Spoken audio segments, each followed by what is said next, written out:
kabiri kugeza wa 14. Hébreux chapitre 3, verset 12 à 14. Nuko bene data mwirinde hatagira uwo muri mwe ugira umutima mubi utizera umutera kwimura Imana ihoraho, ahubwo muhugurane iminsi yose bikitwa uyu munsi, hatagira uwo muri mwe unangirwa umutima n'ibihendo by'ibyaha. Haleluya, haleluya, hazaza kubisho afite ubwiza bwase n'umunsi tutazi.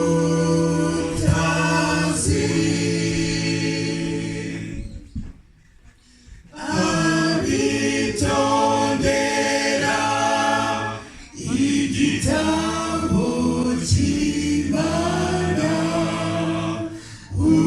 ukuri kwayo nimo bakubonera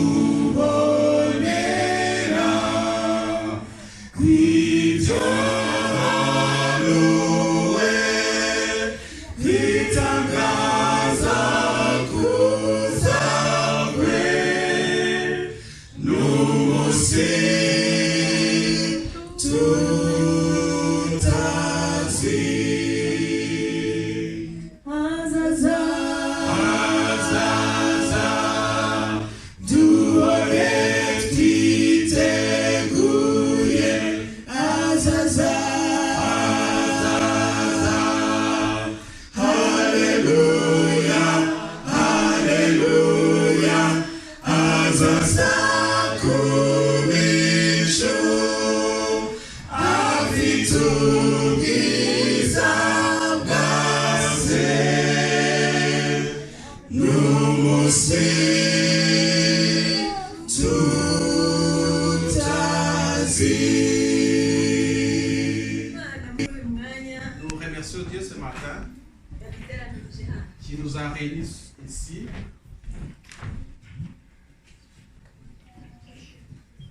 Ndashimira kandi umuvandimwe Jonathan umaze kugeza muri uyu mwanya.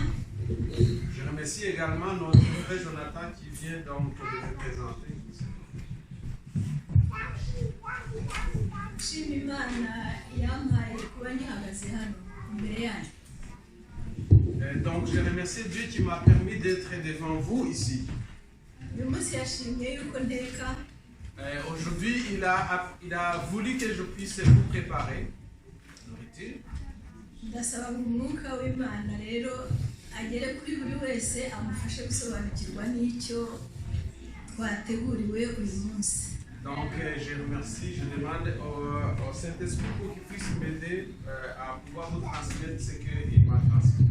Ndashimira Anselme n'igitekerezo cy'abana Et je voudrais n'abaririmbyi. aussi remercier Anselme pour l'histoire des enfants et ce que les gens qui ont chanté tantôt. Wagira ngo twese twateguriye hamwe. C'est comme si nous tous nous avons préparé au même moment. Indirimbo yabanje yavugaga ngo 181. Le chant qui a été donc chanté, c'était le chant 181. Ntituzi yazazira. Nous ne savons pas quand il va venir. Niyo bamaze kuririmba nayiti ntituzi umunsi. Alors l'autre chant qu'on vient de chanter, il parle de nous ne savons pas quel jour Jésus va venir. Umutwe w'icyigisho nawe uti itegure gusanganira umwami. Et le titre de notre prédication, c'est dit préparons-nous à rencontrer le Seigneur. Twabonye na GPS izategerezayo. Et donc nous avons également vu qu'il y a un GPS qui va nous amener là-bas. Twese tuvugire rimwe amen. Donc nous allons dire Amen. Imana yaduteguriye byose. Dieu nous a tout préparé. Reka dusenge. Nous allons prier. Urakoze Mana watwicaje hano imbere yawe uyu munsi. Turagusabye ngo imitima yacu, ubwenge bwacu, ibitekerezo byacu bibe biri hano biyobowe nawe mu izina rya Yesu. Amen.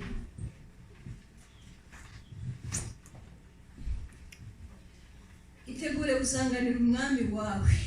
Prépare-toi à rencontrer ton Seigneur. badusomeye isomo riboneka mu Baheburayo 3:12-14. On nous a lu donc le texte se trouve en Hébreux chapitre 3 versets 13 à 14. Karatubwira ati nuko bene data mwirinde hatagira uwo muri mwe ugira umutima mubi utizera umutera kwimura Imana ihoraho, ahubwo muhugurane iminsi yose bikitwa uyu munsi hatagira uwo muri mwe unanirwa umutima n'ibihendo by'ibyaha. Alors, Hébreux 3, 12 à 14 disent: faites attention, frères et sœurs, qu'aucun de vous n'ait un cœur mauvais et incrédule qui le détourne du Dieu vivant. Au contraire, encouragez-vous les uns les autres chaque jour, aussi longtemps qu'on peut dire aujourd'hui, afin qu'aucun de vous ne s'endurcisse, trompé par le péché. Kuko twahindutse abafatanije na Kristo, niba dukomeza rwose ibyiringiro byacu twatangiranye ngo bikomere kugera ku mperuka. En effet, nous sommes devenus des compagnons de Christ et pourvu que nous retenions fermement jusqu'à la fin notre position première. Buri wese yazindutse aza hano mu nzu y'Imana Chaque personne s'est levée pour venir dans la maison de l'Éternel kugira ngo twisungane duterane inkunga twiga kugira ngo dukomerere mu rugendo. pour que nous puissions nous mettre ensemble et que nous puissions donc nous entraider dans la marche vers dans la marche que nous menons. Tumaze kumva icyigisho cy'ishuri ryo ku Isabato cyatubwiraga Nehemiya na Esdras bateguraga Abisirayeli kugira ngo bakire umwami wagombaga kuvukira ku isi. Nous avons entendu l'histoire de Néhémie et Esdras, donc qui préparaient le chemin d'un roi qui allait venir sur cette terre. Twebwe turasabwa gutegura umwami ugiye kugaruka kudutwara tujyana mu ijuru. Nous donc on nous prépare, on nous demande de nous préparer pour le roi donc qui va revenir pour nous prendre avec lui au ciel. Ibyo dusoma tureba twumva biratubwira ngo umwami araje. Donc ce que nous lisons, ce que nous voyons, ça nous dit Dieu vient, notre Dieu revient. Marayika nawe akavuga ati mwitegure ikigiye kuba ku isi. Et l'ange dit préparez-vous de ce qui va venir, de ce qui s'en vient sur cette terre. Imirimo yacu ihwane no kwizera kwacu. Donc que nos œuvres correspondent à ce que nous croyons. Ibitekerezo byacu birangamira ijuru. Que tout ce que nous pensons puisse se focaliser sur le ciel. Kandi ibyo dukora bihamye ibyo twizera. Et qu'est-ce que nous faisons aussi puisse donc affirmer ce que nous croyons. Twirinde ubunenganenzi. Que nous ne puissions pas, donc que nous puissions éviter tout ce qui est négligence. N'abatagira icyo bitaho. Et tout ce qui donc s'en fout des choses. Kandi twoye kurambirwa ngo ducike intege kuko ibyahanuwe bizaba byanze bikunze. Donc il ne faut pas que nous découragions parce que tout ce qui a été prédit va arriver. Icyo tugomba gushikamaho cyangwa kugira intego ni agakiza kacu bwacu n'akabagenzi bacu. Donc nous devons nous focaliser sur la grâce et sur ce qui va sauver nos amis. Daniel yaravuze ati, Daniel il a écrit, igice cya 12 umurongo wa mbere, Daniel chapitre 12 verset 1. haranditse hati maze icyo gihe Mikayeli wa mutware ukomeye ujya ahagarikira abantu bawe azahaguruka, hazaba ari igihe cy'umubabaro utigeze kubaho uhereye igihe amahanga yabereyeho ukageza icyo gihe. Nubwo icyo gihe abantu bawe bazaba banditswe mu gitabo bazarokorwa. À cette époque se dressera Michaël le grand chef, celui qui veille sur les enfants de ton peuple. Ce sera une période de détresse telle qu'il n'y en a pas eu de pareil depuis qu'une nation existe jusqu'à cette époque. À ce moment-là, c'est de ton peuple qu'on trouvera inscrit dans le livre et seront sauvés. Est-ce que chaque jour nous lisons ces paroles, n'est-ce pas? Bientôt, il va y avoir beaucoup de détresse.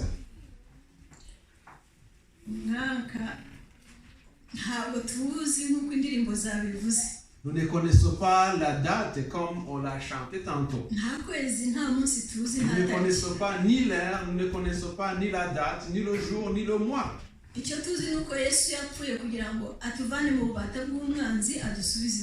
que nous savons, c'est que Jésus est mort pour nous racheter et afin de nous ramener donc chez lui.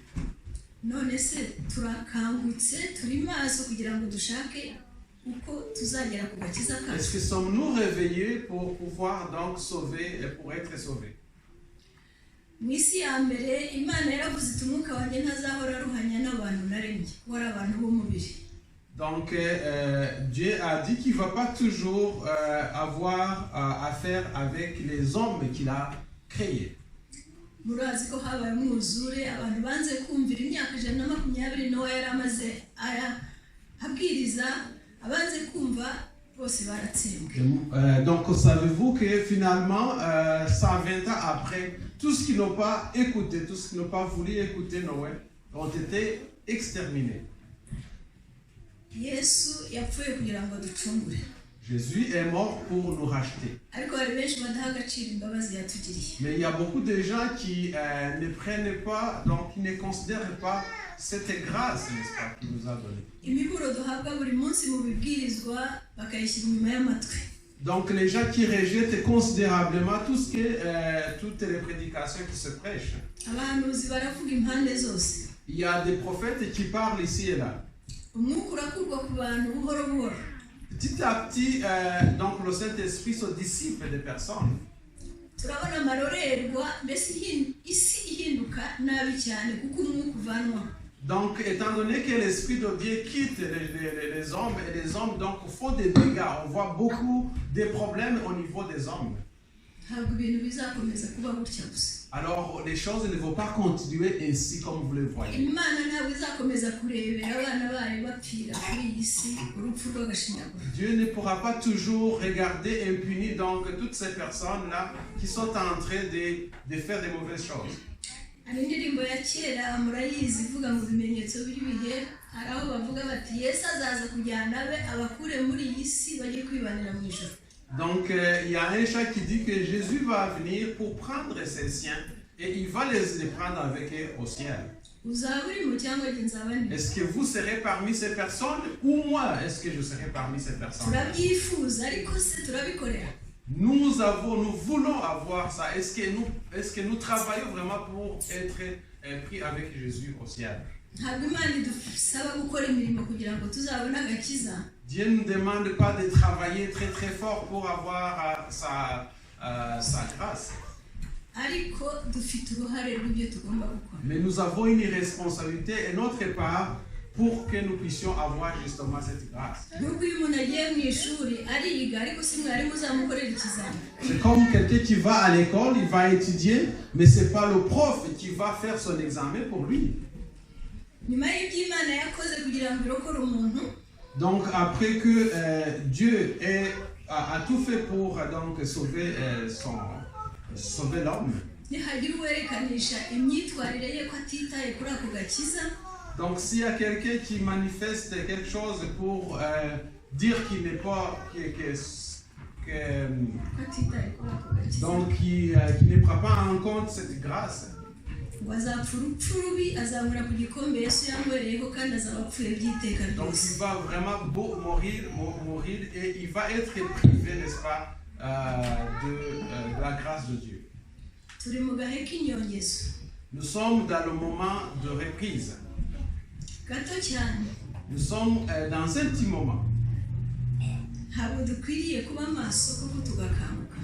Est-ce que nous ne devrions pas nous réveiller, n'est-ce pas, et être toujours en réveil?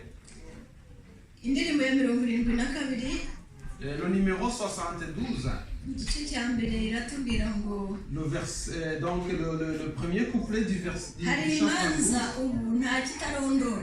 Alors il est écrit, il y a beaucoup de jugements, tout est en train d'être trié. Mbese tuzamera dute?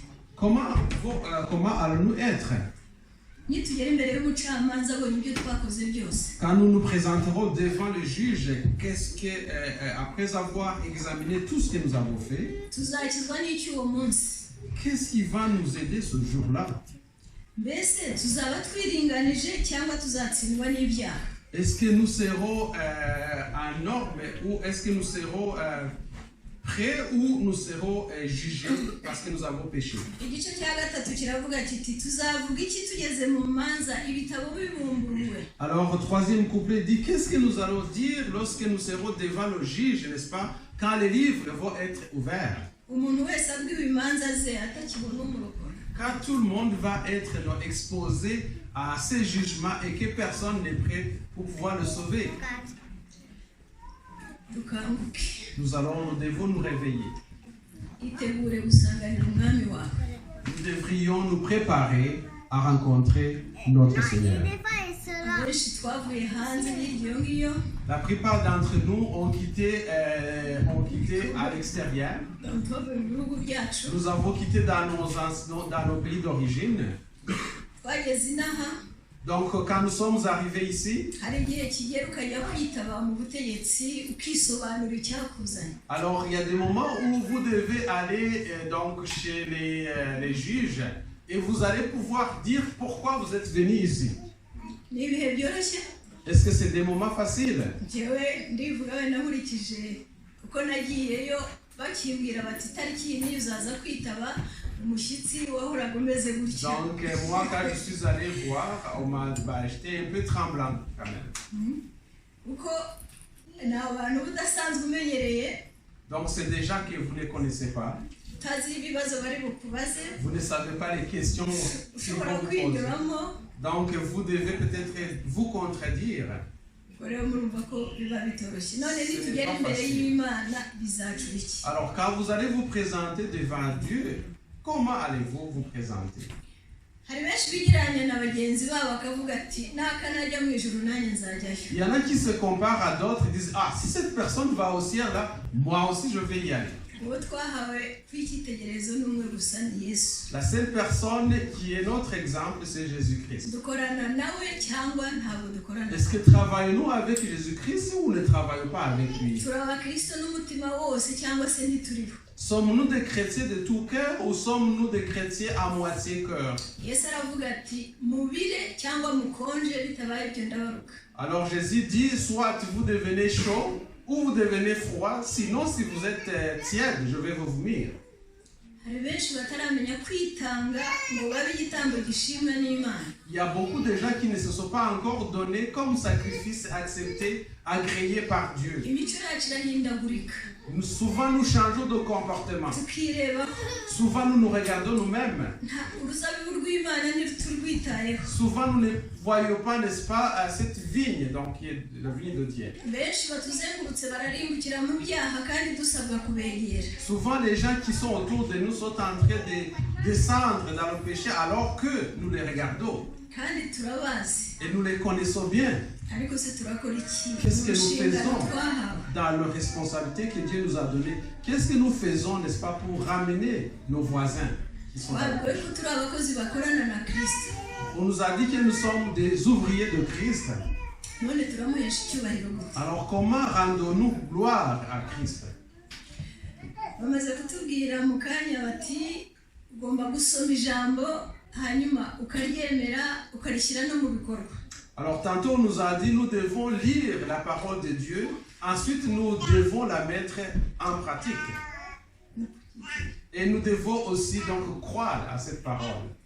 Ariko ibyo twibereyemo muri iyi minsi turiruka hirya no hino dushaka gusa n'isi ijana ku ijana. Mais ce qui se passe, c'est que nous sommes en train de courir et c'est là, nous voulons ressembler au monde 100%.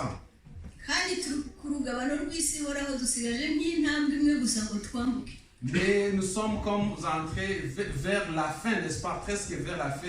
Il reste un tout petit temps pour que nous puissions traverser. Muri Luka igice cya 21 umurongo wa 34 kugeza 36. Donc dans Luc chapitre 21, verset 34 à 36. Oui. Haratubwira hati ariko mwirinde imitima yanyu yo kuremererwa n'ivutu no gusinda n'amaganya y'isi, uwo munsi ukazabatungura kuko uzatungura abantu benshi bari mu isi yose umeze nk'umutego.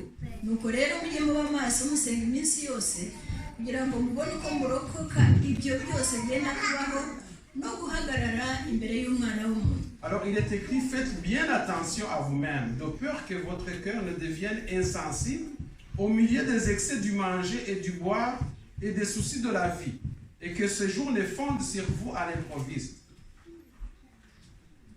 35. En effet, il s'abattra comme un piège sur tous les habitants de la terre. Restez donc en éveil, priez en tout temps, afin d'avoir la force d'échapper à tous ces événements à venir et de vous présenter debout devant le Fils de l'homme. hari ubwo ndeba bano bana bacu batoya birukanka hano mu nzu bose bakamanuka hasi bakagera hejuru. Des fois, je vois ces enfants en train de courir ici dans le couloir, ils montent, ils descendent. Nta kindi kiri mu mitwe yabo. Il n'y a rien qui se trouve dans leur tête. Bahuye baraganira baranezerewe. Ils se sont rencontrés, ils sont en train de jouer et puis ils sont contents ces enfants. Ese twe ntitubigana nubwo turi bakuru tuba tuvuga tutirukanka nkabo ntabwo tubigana. Est-ce que peut-être nous ne faisons pas comme ces enfants, bien qu'on ne court pas comme ces enfants, et sommes-nous pas en train de nous comporter comme ces enfants? Icyo nshaka kuvuga mbese tureba imbere hazaza ngo tumenye ikidutegereje. Est-ce que essayons de regarder un peu ce qui va venir pour savoir qu'est-ce qui nous attend devant nous? Imana yatubwiye ibintu byayo byose uko bikurikirana kuzageza no mu isi nshya. Donc Dieu nous a révélé tout ce qui va se passer jusqu'à la nouvelle terre. Mu ndirimbo y'167 Dans le numéro donc 167, le cantique 167, haratubwira ngo mwabera b'umwami mwishimire ijambo rye niryo rufatiro rwo kwizera kwanyu. Dore yababwiye byose ntacyo yabahishe. Ntitwabasha kongera kuri iryo jambo ryiza cyangwa kuritubya kuko ari iry'Imana. Il dit aux chers saints de Dieu, donc veuillez vous réjouir de la parole de Dieu parce que c'est le fondement de votre croyance. Il vous a tout dit, il ne vous a rien caché. Nous ne pouvons pas donc augmenter ou ajouter sur cette parole ou bien diminuer cette parole parce que c'est une parole de Dieu. Icyo yavuze kizabaho ku mwanya yagennye. Tout ce que Dieu a dit va se réaliser au moment opportun. None iryo jambo turijyamo gute ko tujya mu bitabo by'isi tukabisoma tukabirangiza twigizayo iri jambo ry'Imana kuko turisoma kuko dusoma ibindi bitabo. Est-ce que nous lisons cette parole de Dieu comme nous lisons la parole de Dieu des autres livres? Nous lisons d'autres livres. Nous commençons par le premier livre, nous finissons plusieurs livres. Est-ce que nous lisons cette parole de Dieu comme nous lisons d'autres livres de ce monde?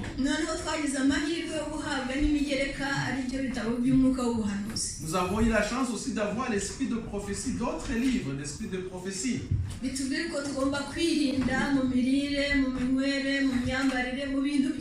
Qui nous disent comment nous devons nous comporter dans le manger, dans le boire, dans tout ce qui... Dans toute notre vie, ils nous disent comment nous devons nous comporter.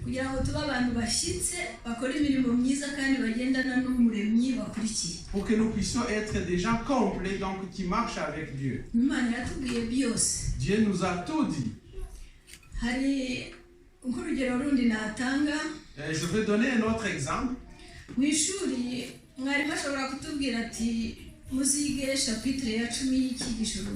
Donc à l'école, un enseignant peut nous dire veuillez donc étudier le chapitre 10 de ce livre. Mettons.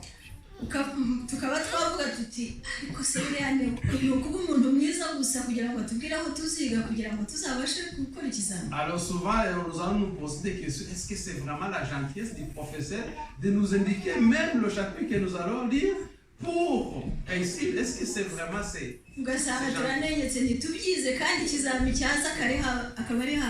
Et souvent nous négligeons, donc nous pensons que peut-être le professeur nous blaguait, mais finalement, lors de l'examen, il présente exactement les questions de ce chapitre-là.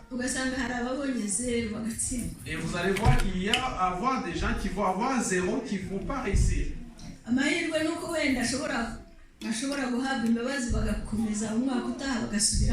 Donc la chance peut-être que ces élèves vont avoir la chance de redoubler pour l'année prochaine.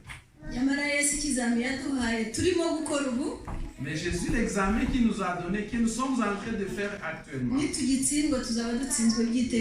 quand nous allons échouer cet examen, ça va être l'échec final. Ça fait plusieurs années que nous sommes enseignés. twareberaho iyo ugiye mu kizami professeur aba yiyicariye hano wicaye hari gukora ikizami. Donc quand vous allez faire l'examen, le prof, lui, il est assis devant vous, n'est-ce pas, bras croisés, et vous êtes en train de faire votre examen. ugasubiza ibyo yaguhaye akaguha amanota. Et vous allez répondre ce qu'il vous a donné et il va vous donner des points. Amahirwe twe dufite iyo ikizami kitunaniye Yesu aradufasha. La chance que nous avons, c'est que quand nous échouons à cet examen, Jésus est prêt à nous aider. Ariko se nahaguruka ku ntebe y'imbabazi tuzafashwa nande. Mais finalement, quand il va se lever, n'est-ce pas, de cette chaise, n'est-ce pas, de compassion, comment allons-nous, de cette chaise de pardon, comment allons-nous nous y faire? Turebe muri Matayo 24. Nous allons lire en Matthieu chapitre 24, umurongo wa 36 tukageza 39. verset 36 à 39. Aratubwira ati ariko uwo munsi n'icyo gihe nibyo twaririmbye. Quant au jour et à l'heure, c'est ce que nous avons chanté tantôt. Nta ubizi. Personne ne les connaît. Naho baba bamarayika bo mu ijuru cyangwa umwana keretse data wenyine. Pas même les anges du ciel, ni même le Fils, mon Père seul les connaît. Ce qui est arrivé à l'époque de Noé arrivera de même au retour du Fils de l'homme.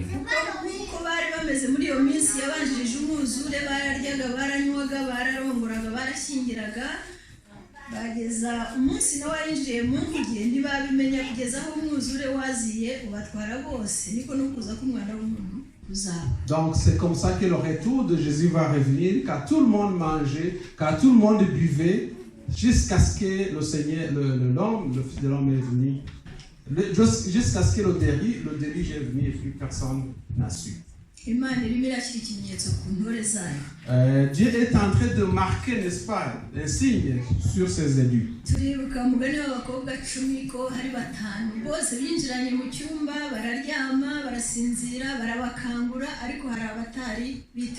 Donc nous nous rappelons donc de l'histoire des 10 vierges, n'est-ce pas? Il y en a 5 qui sont allés dormir ensemble. On les a préparés ensemble, mais tout le monde n'était pas prêt à rencontrer le nom. Tout ce que nous faisons, n'est-ce pas, est mesuré sans le savoir. Satan et ses disciples aussi sont en train de travailler dans l'ombre. Ils sont en train de tout piéger, n'est-ce pas, pour piéger tous ceux qui sont les hommes de Dieu.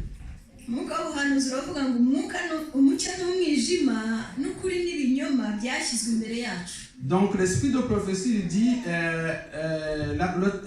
donc la lumière et les ténèbres ont été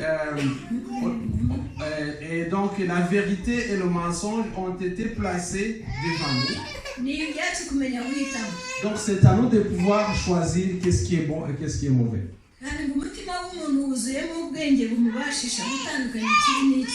Et donc on dit que le cœur de l'homme a assez d'intelligence pour pouvoir distinguer ce qui est bien et ce qui est mauvais.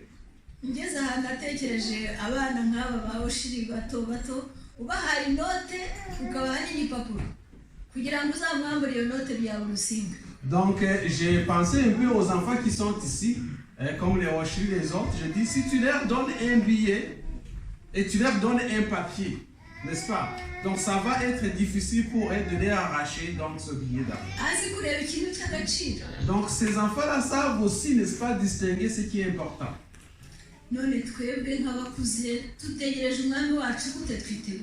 Donc nous, en tant que personnes adultes, comment faisons-nous pour nous préparer au retour de Jésus-Christ? Nous allons lire à Matthieu chapitre 7, versets 22 à 23. C'est un verset qu'on nous répète chaque jour. Beaucoup me diront ce jour-là, donc beaucoup de personnes,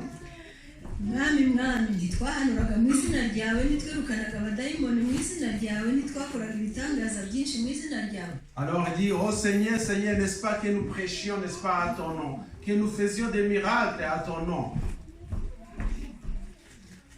nibwo nzaberurira nti uwo murongo tuwiteho cyane. Alors je vais dire ouvertement.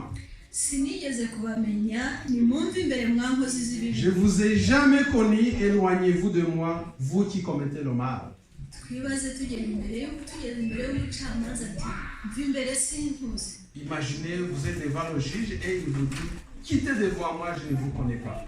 Abakobwa batanu baraje bati mwami dukingurire. Donc ces jeunes filles vierges, ils sont venus devant le roi, ils ont dit, ouvre s'il vous plaît, ouvrez pour nous. Ati muturutse simbazi mugende. Et il a dit, d'où venez-vous? Je ne vous connais pas, partez, je ne vous connais pas. Ça serait une tristesse. Une tristesse vraiment incommensurable. Nous devrions nous préparer à rencontrer notre Seigneur. Jean chapitre 8, verset 32. Puis vous connaîtrez la vérité et la vérité vous rendra libre, vous affranchira. Et la vérité est dans cette parole. Ça c'est notre miroir, n'est-ce pas? Quand une personne est lue et qu'il demande au Saint-Esprit de l'éclairer, le Saint-Esprit va nous dire ce qu'il faut faire. Nous devons donc nous réviser. Nous devons lire la parole de Dieu. Nous devons aussi, par la parole de Dieu, d'ajouter d'autres livres. Il y a beaucoup de choses que nous allons faire dans un petit moment avec difficulté. Donc c'est un privilège très important pour la personne qui va réussir à le faire. Nous sommes appelés à être des amis de Dieu. Comme Enoch, donc Daniel ont été aussi des amis de Dieu.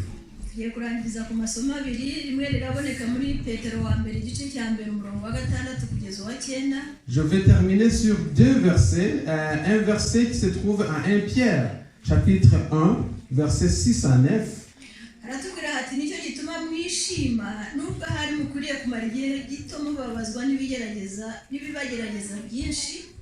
kugira ngo kwizera kwanyu kugaragare ko kurusha izahabu igiciro cyinshi kandi izahabu nubwo ishira igeragereshwa umuriro kandi kugira ngo kwizera kwanyu kugaragare ko ari ukuri amaherezo kuzabahesha ishimwe n'ubwiza n'icyubahiro ubwo Yesu Kristo azahishura. Donc 1 Pierre chapitre 1 verset 6 à 9. C'est ce qui fait votre joie, même si maintenant, puisqu'il le faut, vous êtes pour un peu de temps attristés par diverses épreuves. Ainsi, la valeur éprouvée de votre foi, beaucoup plus précieuse que l'or, qui est périssable et que l'on soumet, portant à l'épreuve du fait, aura pour le résultat la louange, la gloire et l'honneur lorsque Jésus-Christ apparaîtra. Vous l'aimez sans l'avoir vu. Vous croyez à lui sans le voir.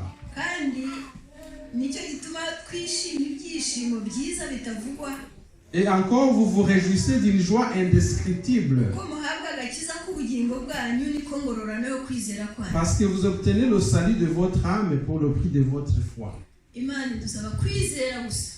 nous demande tout simplement, Dieu nous demande de croire seulement. Il n'y a pas d'autre prix à payer. Il n'y a pas d'autres œuvres. Seulement croire pour avoir la vie éternelle. Nous devons nous réveiller pour que nous puissions nous retrouver derrière la porte. Donc le dernier verset se trouve en Exode chapitre 15.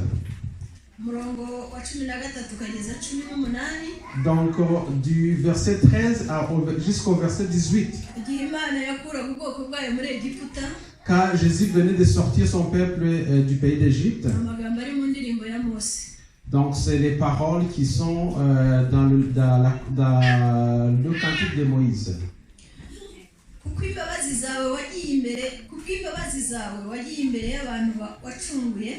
Dans ta bonté, tu as conduit ton peuple, tu as racheté ce peuple. wabayoboje imbaraga zawe inzira ijya mu buturo bwawe bwera. Par ta puissance, tu les diriges vers ta sainte demeure. Amahanga yarumvise ahinda imishyitsi ubwo babufata abatuye Filisitiya.